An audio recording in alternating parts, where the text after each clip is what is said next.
જય હિન્દ જય ભારત મિત્રો, સ્વાગત છે તમારું નવા વિડીયોની અંદર. આ વિડીયો છે એની અંદર આપણે ચર્ચા કરવાના છે કે ગુજરાતની અંદર 1 જૂનથી વસ્તી ગણતરીનો પ્રારંભ થઈ ગયો છે. આવામાં સરકારે 1 લાખ જેટલા કર્મચારીઓને આ કામ છે એ સોંપ્યું છે વસ્તી ગણતરીનું. આ કર્મચારીઓ તમારા ઘરે આવશે અને તમને અમુક સવાલ છે એ પૂછશે. આની અંદર મિત્રો વાત કરીએ તો વસ્તી ગણતરીની અંદર ટોટલ 33 સવાલનું લિસ્ટ સરકાર દ્વારા આપવામાં આવ્યું છે. આ 33 સવાલોના જવાબ તમારે આપવાના છે, પરંતુ કોઈ પણ સરકારી અધિકારી તમને જો આ 3 સવાલ પૂછે તો આ 3 સવાલના તમારે બિલકુલ જવાબ નથી આપવાના. સરકારે પણ જાહેર કર્યું છે કે તમારે અમુક પ્રશ્નોના જવાબ નથી આપવાના, બાકી તમારું બેંક એકાઉન્ટ ખાલી થઈ શકે છે. તો આ વિડીયોની અંદર આપણે જોશું કે એવા કયા સવાલ છે કે જેના જવાબ તમારે નથી આપવાના. મિત્રો વાત કરીએ તો દેશની અંદર 1 જૂનથી ડિજિટલ વસ્તી ગણતરીનો પ્રથમ તબક્કો પ્રારંભ થઈ ગયો છે અને આની અંદર 16 ભાષાની અંદર ટોટલ ડેટા લેવામાં આવશે. હવે આની અંદર આપણે જોશું કે આની અંદર કઈ વિગતો આપવી આપણે ફરજિયાત છે અને કઈ આપણી પર્સનલ એટલે કે ખાનગી માહિતી છે કે જે તમારે કોઈને પણ નથી આપવાની. ગુજરાત સહિત આખા દેશમાં 1 જૂનથી વસ્તી ગણતરી 2027ના પહેલા તબક્કાની શરૂઆત છે એ થઈ ગઈ છે. આ વખતે આપણે મિત્રો વાત કરીએ તો ગણતરી કંઈક અલગ અને ખાસ છે, કારણ કે આઝાદી પછીની આ 8મી અને દેશની અંદર 16મી વસ્તી ગણતરી છે. એટલે કે જ્યારે આપણો દેશ 1947માં આઝાદ થયો ત્યાર પછીની આ 8મી વસ્તી ગણતરી છે. દર વર્ષે 10 વર્ષે વસ્તી ગણતરી થતી હોય છે અને ટોટલ 16મી વસ્તી ગણતરી એટલે કે આઝાદી પહેલા પણ 8 વસ્તી ગણતરી થઈ ચૂકી હતી. તો આ 16મી વસ્તી ગણતરી હશે કે જે સંપૂર્ણપણે ડિજિટલ માધ્યમથી એટલે કે મોબાઈલ એપ્લિકેશનથી થવાની છે.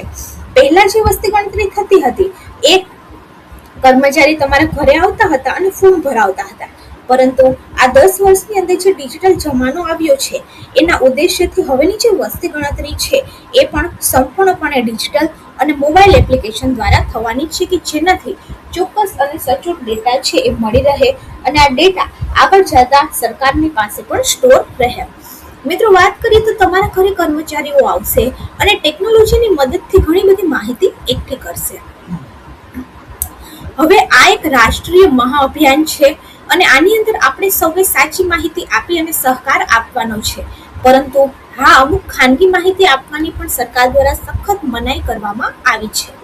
રાજ્યની અંદર વસ્તી ગણતરીના નિયામક સુજલ જે મયાત્રાએ તમામ નાગરિકોને આ પ્રક્રિયાની અંદર સક્રિયપણે જોડાવાની અને સાચી વિગતો નોંધવા માટે અપીલ કરી છે.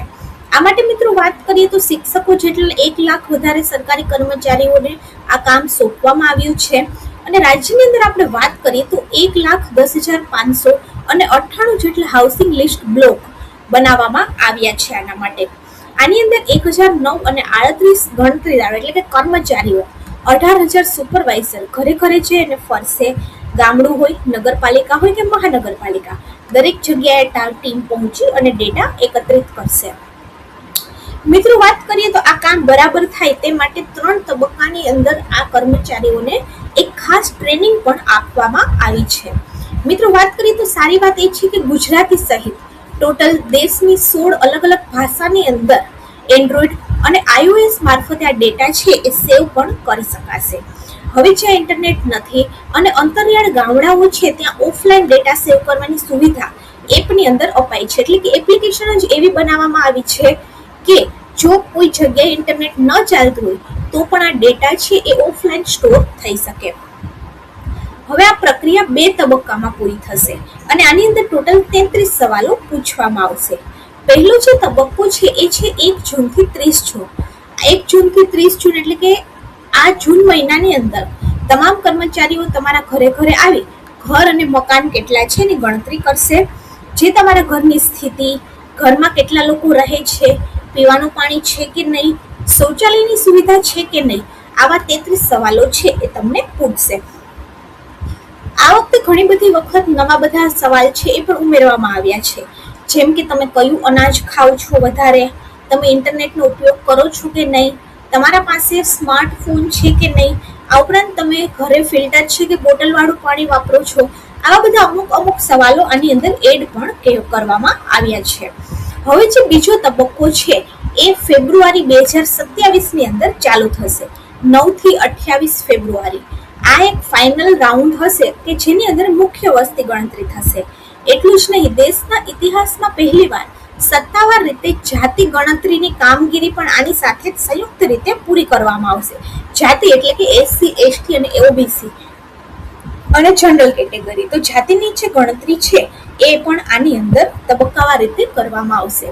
હવે જો કોઈ પણ કર્મચારી તમારી ઘરે આવે અને જો આ તમને 3 સવાલ પૂછે તો આના જવાબ તમારે બિલકુલ નથી આપવાના. સૌથી પહેલો સવાલ છે બેંકની વિગત. ક્યારેય પણ કર્મચારીઓ બેંકનો તમારો ખાતા નંબર, તમારા મોબાઈલની અંદર કોઈ ઓટીપી આવશે એવું તમને કહે તો તમારે શેર કરવો નહીં. આ ઉપરાંત બીજી છે આવક વિશે. વસ્તી ગણતરીની અંદર કોઈ પણ કર્મચારી તમને આવક વિશેનો સવાલ નહીં પૂછે કે તમારા ઘરના સભ્યોની આવક કેટલી છે, તમારા મહિનાની કમાણી કેટલી છે, તમારા બેંકની અંદર કેટલું બેલેન્સ છે. આવા સવાલ છે એ વસ્તી ગણતરીમાં નહીં પૂછવામાં આવે અને આવા સવાલ કોઈ પૂછે તો તમારે એના જવાબ પણ નથી આપવાના. આ ઉપરાંત કોઈ પણ દસ્તાવેજ છે એ પણ તમારે આની અંદર શેર નથી કરવાનો. એટલે કે આની અંદર તમારું આધાર કાર્ડ, પેન કાર્ડ અથવા તો કોઈ પણ આઈડી પ્રૂફ બતાવવાની કે ઝેરોક્સ આપવાની પણ તમારે જરૂર નથી અને તમારા ઉપર આ દસ્તાવેજો બતાવવા માટે કોઈ દબાણ પણ નહીં કરી શકે. હવે મિત્રો વાત એ છે કે તમે ખોટી માહિતી આપશો તો તમારા ઉપર કાયદેસર દંડ પણ થઈ શકે છે. એટલે કે આ જે 33 સવાલો તમને પૂછવામાં આવી રહ્યા છે એનો તમારે સાચો અને સચોટ જવાબ આપવો જરૂરી છે. કેન્દ્ર સરકારે આના માટે એક સ્પષ્ટ કાયદો બનાવ્યો છે. જનગણના દરમિયાન લેવાયેલી તમારી ખાનગી જે માહિતી છે એ તમામ રીતે ગુપ્ત રહેશે. આ માહિતી કોઈ પણ વ્યક્તિને આપવામાં નહીં આવે અથવા તો ફ્યુચરની અંદર પણ ઉપયોગ કરવામાં નહીં આવે. આના માટે જનગણના અધિનિયમ 1998 હેઠળ તમારી માહિતી એકદમ ગુપ્ત રખાશે. આ ઉપરાંત તમે જે ડેટા આપ્યો છે એ ડેટાનો ઉપયોગ કોઈ પણ કોર્ટ કે ઇન્કમ ટેક્સની નોટિસ માટે ક્યારેય પુરાવા તરીકે સરકાર દ્વારા આ ડેટાનો ઉપયોગ નહીં કરવામાં આવે. એટલે કે તમે જે ડેટા આપશો એ ખાલી વસ્તી ગણતરી માટે જ છે. એ ડેટાનો ઉપયોગ ક્યારેય ઇન્કમ ટેક્સની નોટિસ અથવા તો કોઈ પણ બીજા કોર્ટ કચેરી માટે નહીં કરવામાં આવે. અને કાયદા મુજબ દરેક નાગરિકે આના માટે સાચી વિગત આપવી ફરજિયાત છે. જો જાણી જોઈને કોઈ ખોટી માહિતી આપશે અથવા તો માહિતી આપવાની ના પાડે તો તેની સામે કાયદેસર કાર્યવાહી અથવા દંડ પણ થઈ શકે છે. આ ઉપરાંત મિત્રો વાત કરીએ તો વસ્તી ગણતરીને લઈને તમારી પાસે કોઈ પણ સવાલ હોય, મૂંઝવણ હોય તો એના માટે સરકારે એક ટોલ ફ્રી નંબર પણ જાહેર કર્યો છે. જે નંબર છે 1855.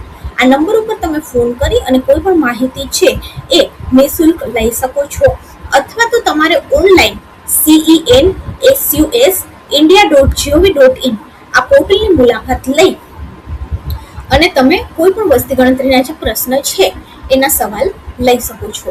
મિત્રો વાત કરીએ તો આ જે વેબસાઇટ છે એમાં આપણે ઘણી બધી વખત કીધેલું છે કે જ્યારે પણ વેબસાઇટનું એક્સટેન્શન એટલે કે પાછળ .gov.in હોય એટલે એ સરકારી વેબસાઇટ હોય. ક્યારેય પણ કોઈ પણ ફ્રોડ થવાના હોય એ વેબસાઇટનું જે URL હોય એ .com હોય. એટલે કે તમારે કોઈ પણ સરકારી માહિતી જોતી હોય તો .gov.in વાળી જે વેબસાઇટ છે એ હંમેશા તમને સાચી અને સચોટ માહિતી આપતી હોય છે. તો જો આ વિડીયો સારો લાગે તો વિડીયોને લાઈક કરી દેજો. આ વિડીયોને વધારેમાં વધારે લોકો સુધી શેર કરી દેજો. કારણ કે વસ્તી ગણતરીની અંદર કર્મચારીઓ છે એ દેશની અંદર અથવા તો ગુજરાતની અંદર તમામ નાગરિકોના ઘરે જશે એટલે બધાને ખ્યાલ હોવો જરૂરી છે કે 33 પ્રશ્ન પૂછશે, કઈ માહિતી આપણે આપવાની છે અને કઈ માહિતી નથી આપવાની. તો જો વિડીયો સારો લાગે તો વિડીયોને લાઈક કરી દેજો. આપણી ચેનલ ગવર્મેન્ટ સાથીને સબસ્ક્રાઇબ કરી દેજો અને વિડીયોને વધારેમાં વધારે લોકો સુધી શેર કરી દેજો.